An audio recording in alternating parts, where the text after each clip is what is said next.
Good morning everyone. Welcome to Global A1 Institute of Paramedical Science. Myself तमनप्रीत Kaur. तो दोस्तों आज हम बात करने वाले हैं नोटसेट एग्जाम के बारे में। तो पहले हम ये जानेंगे कि नोटसेट होता क्या है। NORCET is stand for nursing officer recruitment common eligibility test. आज हम ये बात करेंगे कि ये जो एग्जाम है, इस एग्जाम को देने के लिए कौन कौन से ऐसे स्टूडेंट्स हैं जो आपके क्वालिफाई हैं या क्या क्या क्वालिफिकेशन चाहिए, और इस एग्जाम से आपकी जो जॉब है वो आपकी कहाँ लगेगी। तो दोस्तों अगर आप बीएससी नर्सिंग कर रहे हैं या फिर आपकी बीएससी नर्सिंग कंप्लीट हो चुकी है, आपने बीएससी नर्सिंग कर रखी है या फिर आपने जीएनएम नर्सिंग कर रखी है, तो आप इस एग्जाम को दे सकते हो। तो उसके लिए आपको और कौन कौन सी क्वालिफिकेशन चाहिए, तो वो सारी मिलेगी आपको हमारे इसी चैनल में। तो ऐसी ही वीडियोस आपसे मिस ना हो जाए, तो इसके लिए आप हमारी वीडियोस को लाइक करें, ज्यादा से ज्यादा शेयर करें, ताकि सब तक ये इंपॉर्टेंट इन्फॉर्मेशन पहुंच सके, और हमारे चैनल को भी सब्सक्राइब करें। तो फ्रेंड्स आज हम बात करते हैं नोटसेट एग्जाम के बारे में। तो फर्स्ट हम देखेंगे कि जो ये नोटसेट एग्जाम है ये क्या होता है, ये कंडक्ट कौन कराता है। जैसे कि अगर आप ये जो नोटसेट एग्जाम है ये एम्स में जॉब करने के लिए, यानी कि एक नर्सिंग ऑफिसर की पोस्ट के लिए एक कॉमन एलिजिबिलिटी टेस्ट लिया जाता है, जिसको हम बोलते हैं नोटसेट। तो आपने जैसे देखा होगा कि हमारे यहाँ पे इंडिया में बहुत सारे एम्स के इंस्टीट्यूट्स वगैरह हैं, हॉस्पिटल्स हैं। जो एम्स है ये एक खुद में ही एक ऑटोनोमस इंस्टीट्यूट है। तो ये अपने एग्जाम क्या करता है, खुद कंडक्ट कराते हैं। ये आपके सेंट्रल गवर्नमेंट के अंदर आते हैं। तो दोस्तों अगर आप बीएससी नर्सिंग कर रहे हो, आप फाइनल ईयर के स्टूडेंट्स हो, या फिर आपने बीएससी नर्सिंग कर ली है, जीएनएम नर्सिंग आपने कर रखी है, और आगे आप अगर गवर्नमेंट सेक्टर में अपनी जॉब देख रहे हैं, तो आप इसके लिए प्रिपरेशन कर सकते हैं। तो फर्स्ट हम देखेंगे कि जो नोटसेट एग्जाम है ये कौन सी अथॉरिटी है जो इसको कंडक्ट कराएगी। तो जो ओवरऑल इंडिया में जितने भी एम्स हैं, इन सबका एक कॉमन एग्जाम होता है। तो कुछ साल पहले क्या था कि जो ये एम्स है सब डिफरेंट एम्स अपने नर्सिंग ऑफिसर की पोस्ट के लिए अपने अलग अलग एग्जाम्स को कंडक्ट कराते थे। बट अब इन सब एम्स ने मिलकर क्या किया, इन्होंने एक कॉमन नोटसेट एग्जाम का इन्होंने कंडक्ट किया, जो दिल्ली एम्स के द्वारा कंडक्ट कराया जाता है, जो नोटसेट एग्जाम होता है। अब ये सब क्या करते हैं, ये एक नोटसेट एग्जाम इन्होंने सब एम्स ने मिलकर निकाला कि ये सब नोटसेट लेंगे, और फिर मेरिट लिस्ट में जो जो स्टूडेंट्स मेरिट लिस्ट निकलती हैं उनकी, उस बेस में उनको उनकी विल के अकॉर्डिंग इंस्टीट्यूट को दिया जाता है। तो फर्स्ट हम बात करेंगे अथॉरिटी की। जो एम्स दिल्ली है वो आपका कंडक्ट कराती है नोटसेट एग्जाम्स। नेक्स्ट हम बात करें ये किस पोस्ट के लिए है। तो आपका जो नोटसेट एग्जाम है ये आपका नर्सिंग ऑफिसर की पोस्ट के लिए है, कि जिन बच्चों ने बीएससी नर्सिंग कर ली है या फिर आपने जीएनएम नर्सिंग कर रखी है, ये उनके लिए भी बहुत जरूरी है। आप अगर गवर्नमेंट सेक्टर में जाना चाहते हैं बट लेकिन आपको सही गाइडेंस नहीं मिल पा रही है, तो आप हमारी इस वीडियो को बिना स्किप किए एंड तक जरूर देखें। या फिर जो ऐसे स्टूडेंट्स जो अभी बीएससी नर्सिंग के स्टूडेंट्स हैं, फर्स्ट ईयर के, सेकंड ईयर्स के, तो उनके लिए भी ये बहुत ज़रूरी है, ताकि जब वो अपनी स्टडी को कंप्लीट कर सके तो उनको आगे के लिए वो प्रिपेयर हो कि उनको आगे जाके क्या करना है। तो नेक्स्ट हम बात करते हैं एज लिमिट की। जो नोटसेट आपका एग्जाम है इसकी अगर हम नॉर्मल एज देखें तो वो क्या होगी आपकी 18 to 13 years and 35 years for the NITRD. कि अगर हम नॉर्मल एज क्राइटेरिया देखते हैं नोटसेट एग्जाम का, तो वो आपका कितना होगा 18 to 30 ईयर्स, और ये आपका एक्सटेंड भी हो जाता है अकॉर्डिंग टू द कैटेगरीज, की कैटेगरी वाइज भी इसमें आपकी जो एज क्राइटेरिया है वो आपका एक्सटेंड हो जाता है। बट अगर हम ओवरऑल बात करें तो इसकी होगी आपकी 18 to 30 ईयर्स एज। नेक्स्ट अगर हम बात करते हैं नोटसेट एम्स नोटसेट एलिजिबिलिटी की, नोटसेट एग्जाम को देने के लिए कौन कौन से ऐसे स्टूडेंट्स हैं जो आपके एलिजिबल होंगे।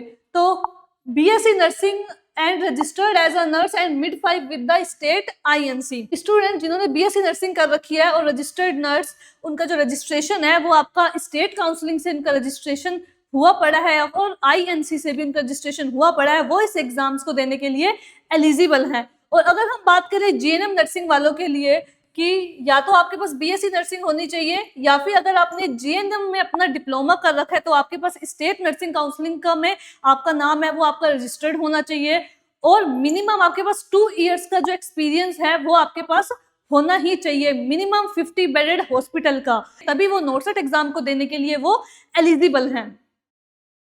तो नेक्स्ट हम बात करें कि ये जो एग्जाम है ये आपका किस मोड में होगा। तो ये आपका सीबीटी मोड में होगा, ऑनलाइन मोड में, यानी कि कंप्यूटर बेस्ड टेस्ट होता है आपका जो नोटसेट होता है, ये आपका कैसा होगा, ऑनलाइन मोड में होगा। अगर हम जॉब लोकेशन की बात करें तो इंडिया में, जैसे कि आपको पता है कि हमारे all all over the India में हमारे एम्स के बहुत सारे वेरियस ऑटोनोमस इंस्टीट्यूट हैं, बहुत सारे हॉस्पिटल्स हैं। तो आपके ओवरऑल इंडिया में वो आपकी मेरिट लिस्ट के अकॉर्डिंग, जब आपका एग्जाम होगा, आपकी मेरिट लिस्ट निकलेगी, तो उसके अकॉर्डिंग काउंसलिंग होती है, देन उसके अकॉर्डिंग आपको जॉब लोकेशन देखने को मिलेगी।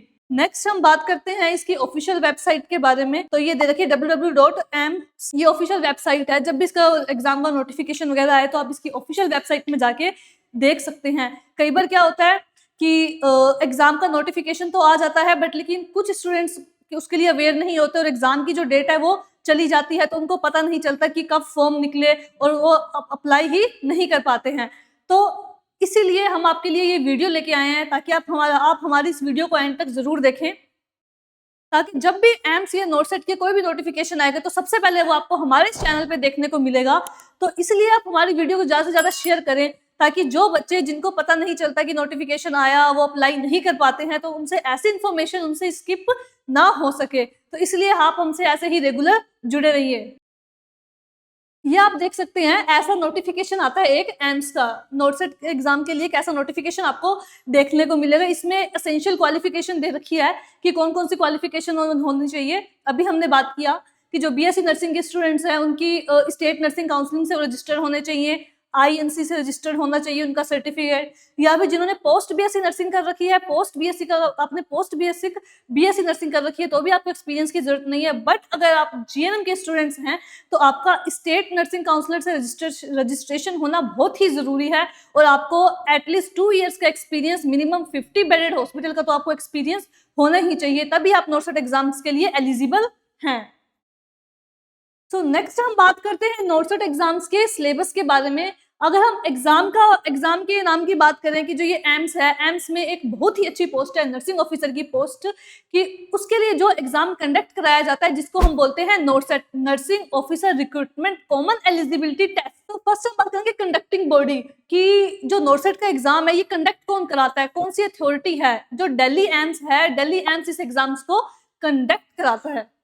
नेक्स्ट हम इसकी ऑफिशियल वेबसाइट क्या होगी, amsexams.ac.in, ये इसकी ऑफिशियल वेबसाइट है। जब भी इसका कोई भी नोटिफिकेशन आता है या एग्जाम से पहले आप उसके एप्लीकेशन फॉर्म्स देखने हैं, एम्स से रिलेटेड आपको कोई भी इंफॉर्मेशन किसी भी पोस्ट के बारे में जाना, तो आप इस साइट पे जाके भी आप देख सकते हैं। नेक्स्ट है frequency of exams twice in a year, कि अगर हम बात करें कि ये जो एग्जाम्स है ये आपका इसकी फ्रीक्वेंसी क्या होगी, कि कितने टाइम में ये आपको देखने को मिलेगा। तो ये आपको ट्वाइस इन अ ईयर, यानी कि एक साल में आप 2 बार देख सकते हो, ये एग्जाम आपको देखने को मिलेगा। तो एक बार जो ये एग्जाम है ये होता है आपका अप्रैल में, एंड सेकेंड बार हम बात करें तो ये होगा आपका सितंबर में। नेक्स्ट है एप्लीकेशन फीस, कि नोटसेट एग्जाम की अगर हम एप्लीकेशन फी की बात करें तो ये कैटेगरी वाइज आपकी डिफरेंट होगी। तो फर्स्ट अगर हम बात करें आपकी जो जनरल कैटेगरी के स्टूडेंट्स हैं या फिर जो ओबीसी में आते हैं, उनका 3000 है उनकी एप्लीकेशन फीस। नेक्स्ट जो आपके एससी में आते हैं, एसटी में आते हैं और आपकी ईडब्ल्यूएस कैटेगरी में आएंगे, उनकी कितनी होगी आपकी 2400। नेक्स्ट हम बात करें पीडब्ल्यूडी, जो डिसेबल्स होते हैं उसके लिए एग्जेम्प्टेड होती हैं, उनके लिए बहुत ही कम फीस आपको देखने को मिलेगी और उनकी रिफंडेबल होती है ओवरऑल। नेक्स्ट है आपका एग्जाम का फॉर्मेट। अगर हम बात करें एग्जाम के फॉर्मेट की, कि जो नोटसेट का जो एग्जाम है ये कैसा आता है, कि कई सोचते हैं कि 1 लाइनियर आता है, 2 लाइनियर क्वेश्चंस आते हैं, या किस टाइप के क्वेश्चंस आते हैं। बच्चों को अक्सर बहुत डाउट रहता है इन सब चीजों को लेके।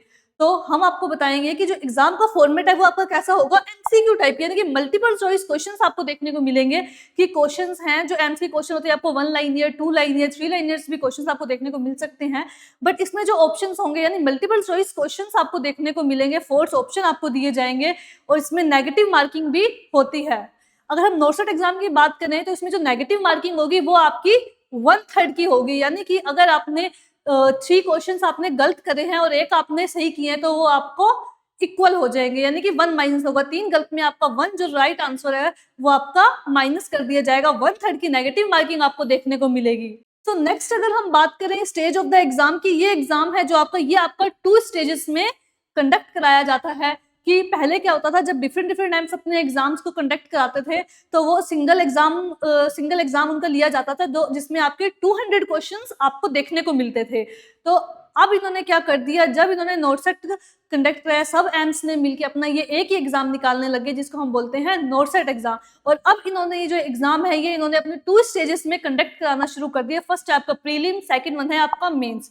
दोस्तों आज हमने इस वीडियो में बात करी है कि आपका नोटसेट जो एग्जाम है ये देने के लिए क्या क्या क्वालिफिकेशंस आपको चाहिए, एम्स के बारे में कौन इसको कंडक्ट कराता है। तो नेक्स्ट वीडियो में हम आपको बताएंगे कि प्रीलिम्स और मेंस में आपके सिलेक्शन प्रोसेस के बारे में, कि नोटसेट में आपका सिलेक्शन कैसे होगा, और इनके एग्जाम पैटर्न के बारे में भी हम आपसे बात करेंगे नेक्स्ट वीडियो में।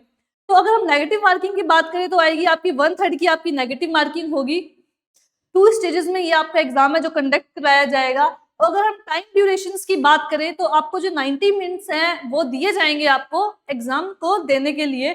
अगर हम टोटल नंबर्स देखें क्वेश्चंस के तो वो आपके कितने होंगे 100, और नेगेटिव मार्किंग आपकी कितनी होगी आपकी 1/3 की। अगर हम बात करें ऑन एन एवरेज हमारे 15 एम्स के जो इंस्टीट्यूट हैं वो आपको देखने को मिलेंगे, और कुछ हैं जो आपके अंडर कंस्ट्रक्शन चल रहे हैं। जैसे आपका जम्मू कश्मीर भी है, ये लास्ट ईयर ही इसको ऐड किया गया है। इसके लास्ट ईयर से ही इसकी जो पोस्टेज है वो आपके नोटसेट में इंक्लूड कराई गई थी जम्मू कश्मीर एम्स की। तो नेक्स्ट अभी आपका रेवाड़ी है। रेवाड़ी में जो एम्स है वो भी आपका उधर भी अभी काम चल रहा है, तो आप देखोगे इन फ्यूचर नोटसेट एग्जाम में उसकी भी जो पोस्ट है वो आपकी इंक्लूड की जाएगी। तो दोस्तों आप देख सकते हो कि कितना ही बहुत बड़ा कंपटीशन चल रहा है। तो अभी हम कुछ टाइम पे अपने इस चैनल पे नोटसेट के लिए एक सीरीज भी स्टार्ट करने वाले हैं, एमसीक्यू सीरीज। उसमें आपके जितने भी डाउट्स वगैरह होंगे वो क्लियर होंगे, और जो जो क्वेश्चंस आप देख चुके हैं कि पहले नोटसेट एग्जाम्स में पूछे गए हैं वो सभी आपको कराए जाएंगे हमारे इस चैनल पे। तो हमसे ऐसे ही रेगुलर जुड़े रहिए। और अगर आप देख सकते हैं ये जो आपके एम्स है, कहाँ कहाँ आपको एम्स देखने को मिलते हैं। एम्स दिल्ली में, भुवनेश्वर में, Bhopal, Patna, Jodhpur, Raipur, Raebareli, Gorakhpur, Rishikesh, AIIMS Kalyani, Nagpur, Mangalagiri, AIIMS Deoghar, Bibinagar and Bathinda. Overall जैसे कि आप देख सकते हो आपको हर स्टेट में एक ना एक एम्स तो आपको देखने को मिलेगा ही। तो दोस्तों आप देख सकते हो कितनी सारी पोस्ट हैं। अगर आप एम्स में एंट्री करना चाहते हो, हम आपको बताएंगे कि आप कैसे एम्स में एंट्री कर सकते हो। एक अच्छी पोस्ट यानी कि नर्सिंग ऑफिसर की पोस्ट पे आप कैसे अप्लाई कर सकते हो, कैसे आपको उसकी तैयारी करनी है, कहाँ से क्वेश्चंस आते हैं और उनकी क्या क्या वेटेज रहती है, वो आपको मिलेगी हमारे सिर्फ और सिर्फ इसी चैनल पे। तो हमसे रेगुलर जुड़े रहिए, हमारी वीडियोस को लाइक करें, शेयर करें, और हमारे चैनल को सब्सक्राइब करना ना भूलें। Thank you so much.